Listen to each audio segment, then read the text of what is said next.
कक्षा 12वीं के भूगोल के सभी विद्यार्थी ध्यान दीजिए, आपका जो वायरल पेपर हो रहा है यानी कि लीक जो पेपर है भूगोल का वहां मेरे पास आ चुका है। जैसे आया मैंने तुरंत इसका सॉल्यूशन ढूंढा और जल्दी जल्दी से आपके लिए यहां पर वीडियो बना दिया है। देखिए पूरे ऑल एमपी में यहां पेपर नहीं आएगा, एक बात क्लियर कर दे, लेकिन हो सकता है आपके जिले में यहां पेपर आ जाए, तो एक बार जरूर देख लीजिए, कम से कम 2 या 3 मिनट का वीडियो, ज्यादा आपका समय बर्बाद नहीं होगा। निम्नलिखित में से किस राज्य के प्रमुख तेल क्षेत्र स्थित है? तो असम है। इनमें से कौन सा एक तृतीय क्रियाकलाप है? व्यापार। मानव भूगोल के जन्मदाता कहे जाते हैं तो रेट जेल को कहा जाता है। ठीक है, इसके बाद में यहां पर देखिए सन 2011 की जनगणना के अनुसार भारत की जनसंख्या निम्न में से कौन सी है? 121 करोड़। ठीक है, इनमें से कौन सी एकल कृषि नहीं है? तो मिश्रित कृषि। इंदिरा गांधी नदी का निर्माण कितने चरणों में पूरा कराया? तो 2 चरणों में उन्होंने पूरा कराया। विश्व पर्यावरण और विकास आयोग का गठन संयुक्त राष्ट्र संघ ने किया। विश्व में जनसंख्या की दृष्टि से भारत का दूसरा स्थान है।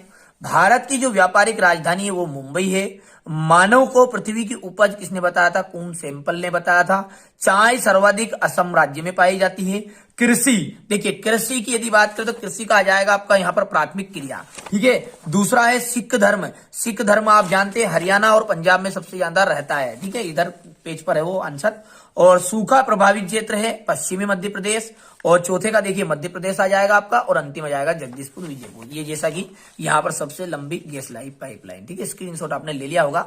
व्यवहारवादी भूगोल का संबंध किस सार्वजनिक विषय से है? मनोविज्ञान से। किसी देश का वास्तविक धन क्या होता है? उस देश के निवासी। भारत के किस क्षेत्र में जल की मांग सबसे अधिक है? कृषि हेतु सिंचाई।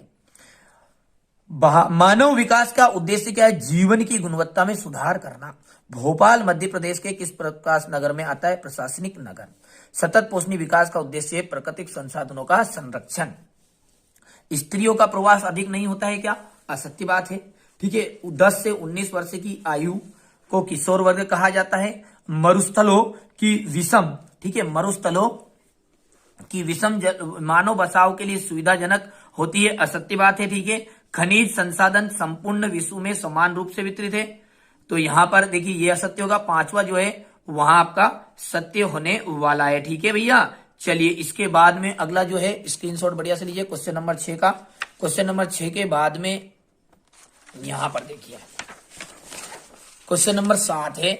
ये बढ़िया से स्क्रीनशॉट लेते चलिए आप, तुरंत ही आपका यहां पेपर 100% आने के चांस है। बहुत सारे जिलों में ये पेपर नहीं आएगा भैया, फिर मैं बोल दूं, इसके भरोसे ही पूरा मत बैठिएगा। ठीक है, चलिए जिन बच्चों को भरोसा है वो समझ गए होंगे अब, क्योंकि पूरे आल एमपी में थोड़ी आ सकता भैया। ठीक है, हाँ 60-70% फंसने के चांस भी रहेंगे, सभी नहीं है। खनन क्या है, इसका क्या से? कुटीर एवं लघु उद्योगों में कोई अंतर दीजिए। विश्व जनसंख्या वितरण की कोई 2 विशेषताएं। विकास वृद्धि से क्या से है? कायिक तथा कृषि घनत्व को समझाइए। भारत में जनसंख्या वृद्धि के सीमित रखने की उपाय।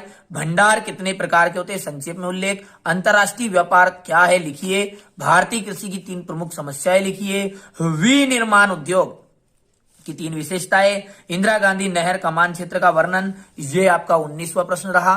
ठीक है, 19वें के बाद में यहां पर देखिए ये आपका 20वां प्रश्न है। ठीक है भैया।